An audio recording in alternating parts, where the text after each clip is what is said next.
जी महाराज वहां से चल देते हैं। भगवान का चिंतन करते करते महाराज रास्ता समझ में नहीं आई कि अवध कब आ गया। आकर के सुंदर सरयू नदी में स्नान किया। स्नान करके महाराज जैसे राजा दशरथ जी महाराज को पता लगा कि विश्वामित्र जी महाराज आ रहे हैं। आज राजा दशरथ जी महाराज सभी विद्वान ब्राह्मणों को लेकर के विश्वामित्र जी महाराज को लाए। सुंदर आसन डाला, बैठाया। सुंदर मंत्रों से महाराज उनका स्वागत सम्मान हुआ। जलपान कराया और दोपहर का भोजन प्रसाद भी। भोजन के उपरांत फिर स्नान ध्यान किया। आज राजा दशरथ जी महाराज गदगद हो रहे हैं। जैसे परमात्मा राम जी ने प्रणाम किया तो विश्वामित्र जी महाराज एक टक देख करके राम जी की ओर रह गए। लेकिन ध्यान देना, अभी विश्वास नहीं है विश्वामित्र जी महाराज को। लेने तो आए हैं लेकिन अभी विश्वास नहीं है कि सच में राम ब्रह्म है। अभी संशय है विश्वामित्र जी महाराज को। राजा दशरथ जी महाराज कहने लगे, क्या ही कारण आगमन तुम्हारा? महाराज, घर में यदि संत का आगमन हो जाए, संत के चरण पड़ जाए, महाराज आज तो मैं धन्य हो गया। आज मेरे नेत्र धन्य हो गए। बहुत दिनों बाद परमात्मा की कृपा हुई महाराज।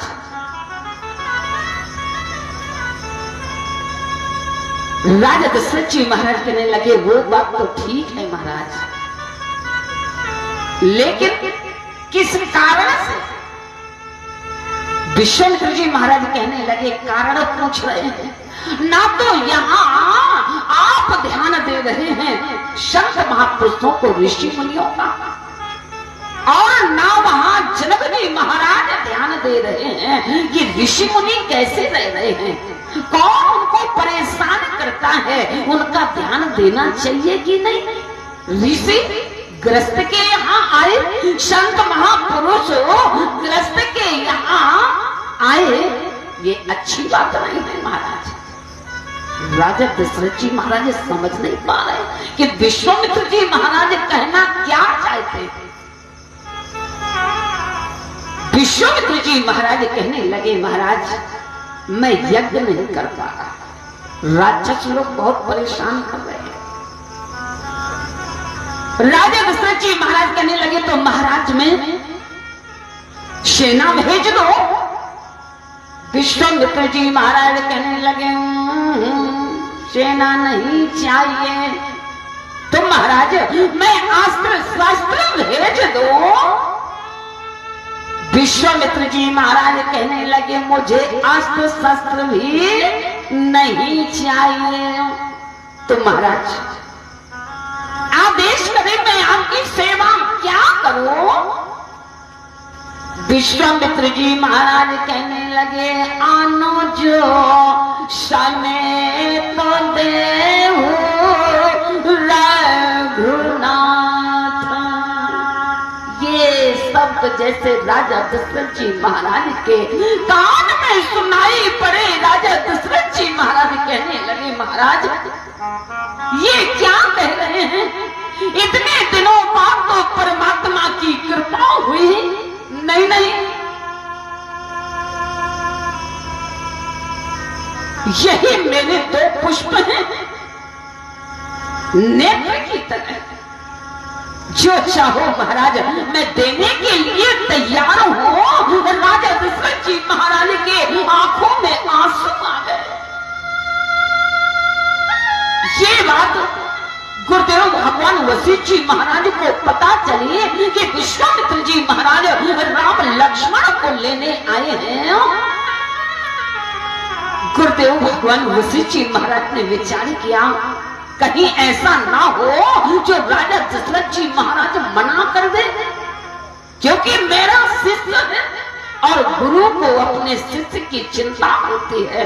जैसे पिता को अपने पुत्र की चिंता होती है, उसी प्रकार से गुरु को अपने शिष्य की चिंता होती है। कहीं ऐसा ना हो जो मना कर दे। विश्वामित्र जी महाराज कहीं श्राप दे दे। विश्वामित्र जी महाराज की बात सुन करके गुरुदेव भगवान वशिष्ठ जी महाराज ने राजा दशरथ जी महाराज से कहा, राजनो, विश्वामित्र जी महाराज यदि राम और लक्ष्मण को लेने आए हैं ना तो सहर्ष दे देना, मना मत करना। ये शब्द जैसे कान में पड़े राजा दशरथ जी महाराज के, राजा दशरथ जी महाराज पछाड़ खा करके गिर पड़े। महाराज कहते हैं 45 सेकेंड तक राजा दशरथ जी महाराज मूर्छित रहे।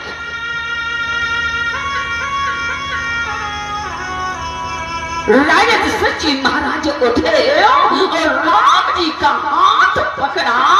विश्वामित्र जी महाराज से कहने लगे, महाराज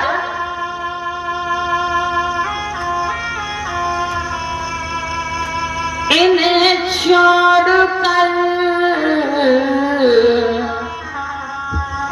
जो आज ले लो, मेरा राज ले लो, मेरा ताज ले लो। चरण चूमता हो तुम्हारे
मेरे से तो मांग रहे हैं, लेकिन किसी और के दरवाजे में इस प्रकार से महाराज मांग मत मांगना।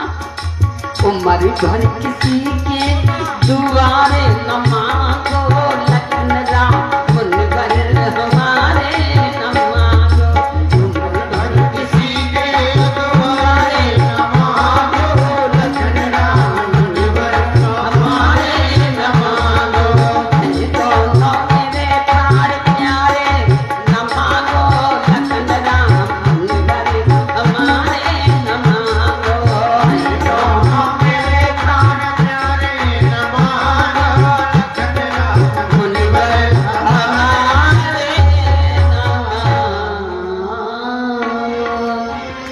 राजा दशरथ जी महाराज राम जी का हाथ पकड़े। ये बात तो मैया कौशल्या जी को पता थी, लेकिन ये बात राजा दशरथ जी महाराज को पता नहीं थी। आप लोगों के बेटा बेटी जब पढ़ने जाते हैं, उन माता पिता के हृदय से पूछिए क्या गुजरती है। जब बेटा बाहर जाता है, बेटी जाती है, मां को भूख नहीं लगती, पिता को चिंता। एक बात महाराज, प्रैक्टिकली बात, एक बार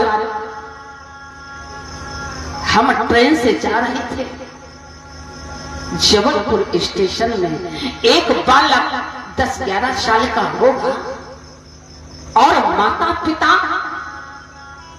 छोड़ने के लिए आए थे।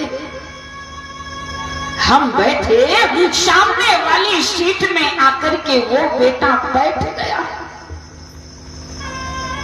बेटे का चेहरा देख करके हमारी समझ में आ गया कि ये बच्चा लगता है कहीं बाहर पढ़ने जा रहा है। और माता पिता ट्रेन के नीचे खड़े रो रहे थे।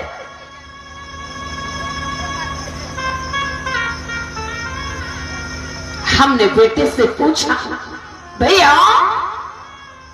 आप कहीं पढ़ने जा रहे हो क्या?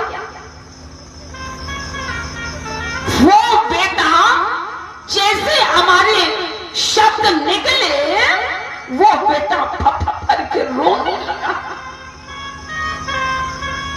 कहने लगा हाँ मैं बाहर पढ़ने जा रहा हूं। जैसे ट्रेन के नीचे हमारी दृष्टि गई, वो माता पिता पपक करके बिलक बिलक करके रोने लगे और खिड़की से कहने लगे, साध्वी जी हमारा बेटा पहली बार निकला है, ये नागपुर पढ़ने। एक ही बेटा है, हमको चैन नहीं पड़ रही, पता नहीं कैसे रहेगा, क्या खाएगा, कैसे सोएगा, क्या करेगा। उस माता पिता को हमने समझाया। हमने कहा इतना मोह यदि बच्चे से करेंगे तो बच्चा कैसे पढ़ पाएगा, नहीं पढ़ पाएगा। इसलिए जिस प्रकार से कुम्हार घड़े को बनाता है ना,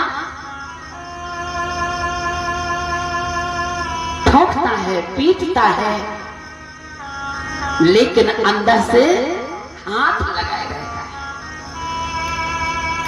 इसलिए ज्यादा ममता दिखाएंगे तो बेटा पढ़ने नहीं जा पाएगा, और जाएगा भी तो 8 दिन के अंदर वापस आ जाएगा।